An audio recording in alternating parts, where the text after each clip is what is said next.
Teori use and gratification atau kita kenal juga dengan teori penggunaan dan gratifikasi. Ada sebuah statement yang menunjukkan penelitian tentang media tidak lagi bertumpu pada apa yang media lakukan terhadap audiens, namun lebih menekankan kepada apa yang dilakukan khalayak terhadap media. Apa contohnya ke FYP TikTok dan tren Instagram ya? Supaya lebih jelas lagi maksud dari statement dan contoh barusan, yuk kita kenal dulu konsep yang akan menjadi landasan pembahasan kita hari ini. Teori use and gratification. Setelah baca dan belajar tentang teori ini, aku nemu banyak banget contoh di kehidupan nyata yang relate banget di aku. And that's the big reason why I chose this theory. Oke, yuk kita lihat gimana dari perspektif teori ini. Teori use and gratification adalah salah satu dari sekian banyaknya teori dalam teori komunikasi massa. Dan teori ini pertama kali dikemukakan oleh Blumer dan Katz. Teori ini berpusat kepada audiens atau pengguna atau khalayak. Maksudnya, penggunalah yang memilih media mana yang akan digunakannya untuk memenuhi kebutuhannya. Teori ini juga menjelajahi motivasi individu dalam menggunakan media. Dalam teori use and gratification, nanti bakal banyak berkaitan dengan jenis kebutuhan. Kebutuhan manusia sendiri terbagi menjadi 5 kebutuhan dasar. Yang pertama, kebutuhan kognitif atau kebutuhan khalayak untuk mendapatkan informasi atau pengetahuan.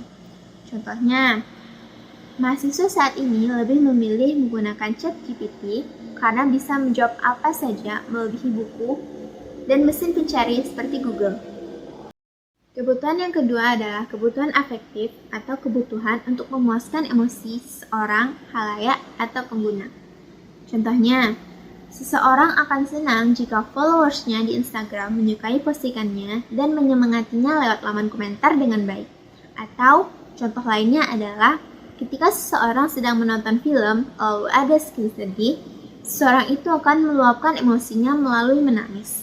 Itu adalah contoh dari pemenuhan kebutuhan afektif. Kebutuhan yang selanjutnya adalah kebutuhan integratif pribadi atau kebutuhan mengenai harga diri dan status. Setiap orang tentunya senang diakui, maka mereka akan menggunakan atau memilih media untuk meyakinkan diri bahwa mereka memiliki status tertentu di masyarakat. Kita bisa mengambil contoh dari akun terverified atau akun centang biru yang berada di Instagram, Twitter, dan berbagai sosial media lainnya. Kenapa seorang merasa lebih terhormat saat memiliki akun seperti ini? Akun terverified karena tidak semua orang bisa memilikinya dan butuh usaha untuk bisa mendapatkannya. Teori yang keempat adalah teori pengamatan atau pengawasan. Pengguna mengamati media yang sekiranya dapat memenuhi kebutuhannya dalam mencari informasi yang berguna bagi kehidupannya. Ini banyak banget contohnya di aku dan pasti di kalian juga. Contoh yang sering banget aku alamin, tentang transportasi. Aku selalu kemana-mana naik transportasi umum. Gara-gara itu, aku punya 3 aplikasi ojol di handphone aku. InDriver, Gojek, dan Maxim. Kenapa? Karena perbedaan harga. Atau bahasa dalam teorinya adalah adanya rasa sulit dalam pemenuhan kebutuhan. Jadi, sebelum pergi aku bakal cerita tuh harga dan plus minus masing-masing aplikasi ojol. Setelah itu, baru aku memutuskan aku akan memakai aplikasi yang mana. Setelah menemukan harga yang sesuai.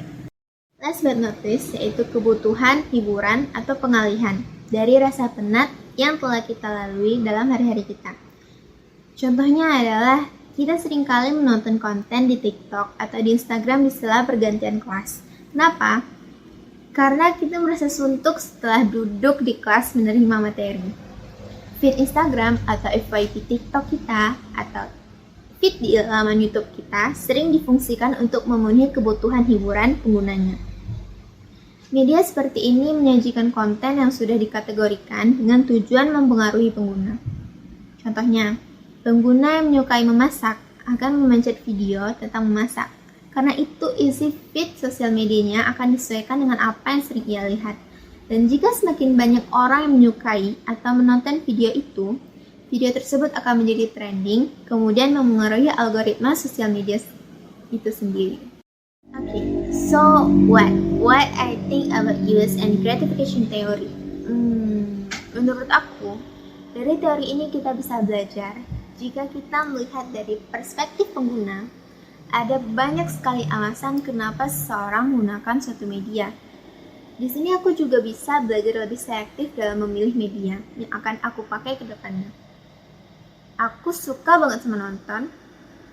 Jadi, kadang kalau aku lagi males banget tapi tugas aku ada dan aku kepengen banget nonton, aku pasti bakal pilih drama kayak Startup atau Don't Disturb My Study dan sejenisnya.